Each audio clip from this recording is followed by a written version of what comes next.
আসসালামু আলাইকুম। আসলে আজকে ভিডিওটা অনেক রাইতের থেকে করতাছি, ভাবলাম কি আপনাদের সাথে শেয়ার করলে। আসলে বাজারটা আনছিল 10টার দিক দিয়ে, রাত 9টা 10টার দিক দিয়ে আনছিল বাজার।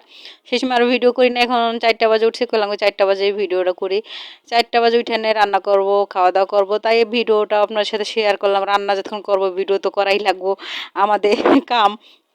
তাই যে ডিম আনছে আর বিস্কিট আনছে আর তেজপাতা আনছে, তাই আপনাদের শিখলাই যে আমার রান্না করা শেষ। দেখছেন কথা কইতে কইতে রান্না করা আমার শেষ হয়ে গেছে। আসলে রান্নার ভিডিওটা করি নাই অত, অবশ্য রাইতের বেলায় তো ঘুমের থেকে উঠছি, রান্না করছি, আসলে ওরকমের এনার্জি কন আর যাই কন অতটা নাই।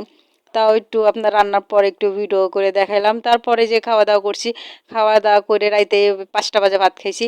5টা বাজে ভাত খেয়ে কই ডিম দিয়ে একটু ধুয়ে থুয়ে দেই। ডিমডি ধুয়ে থুলে তাহলে ধুয়ে থুয়ে দিলেই সকালে আবার ফ্রিজে উঠাই দিতে পারবো। তাই ডিমডি এনে একটু 5 মিনিট ভিজায় রাখবো। 5 মিনিট ভিজায় রাখে তারপর আমি ডিমডি ধুয়ে জালিতে রেখে দেবো, পরে শুকাই গেলে সকালে আবার ফ্রিজে উঠাবো। আর আমি সব সময় ডিম ধুয়ে রাখি। আসলে ডিমে কখনো কত সময় ময়লা থাকে, অনেক ডিমে ময়লা থাকে। ফ্রিজে তো আমরা কত সময় জিনিস উদলা করে ধুয়ে দিই, খাবার জিনিস, রান্না করার জিনিস উদলা ধরে রেখে দিই, সবসময় তো আর ঢাকি না। তারপরে এই যে সকাল হয়েছে, সকালে পরে ছেলের বাবা গেছে, কাজে চলে গেছে, আর আমি এই যে কাজ করতেছি, আসলে ঘর লেপতেছি। আমার ঘর তো কাঁচা ঘর, আমি তো বড় লোক কোটিপতি মানুষ, আমার ঘরটা আসলে কাঁচা ঘর। আর কালকে সবে বরাত, আল্লাহ জি রোজা, আজকে তো রোজা আছি আলহামদুলিল্লাহ।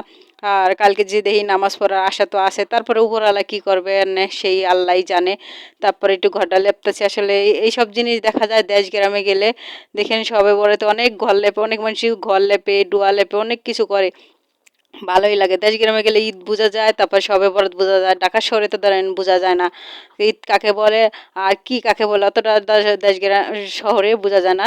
গ্রাম হইলে বোঝা যেত অনেক কিছু। আর তারপরে এই যে 10টা বাজে আবার একটু চা বানাইতেছি। আসলে 10টার দিকে একটু চা বানাইতেছি। মা কাজ করতেছে তো, টিন মিস্ত্রি টিন লাগাইতেছে, তাই আমাদের বাড়িতে কাজ চলতেছে। আসলে টিন মিস্ত্রি টিন লাগাইতেছে না, হ্যাঁ তো একটু নাস্তা দেওয়া লাগে, তাই তাদের লাগে একটু আমি চা বানাই দিতেছি টিন মিস্ত্রিগুলো লাগে। চার লাগে একটু টাও দেওয়া লাগে, এই যে একটু টাও দিতেছি, চাটা দিয়ে তাদের খাবার দিতেছি। আসলে আর কি, আসলে অনেকে কি কত কিছু বলে, আমি অত গুছিয়ে কথা বলতে পারি না। আমি আপনাদের জানেনই কেমন, আমি অত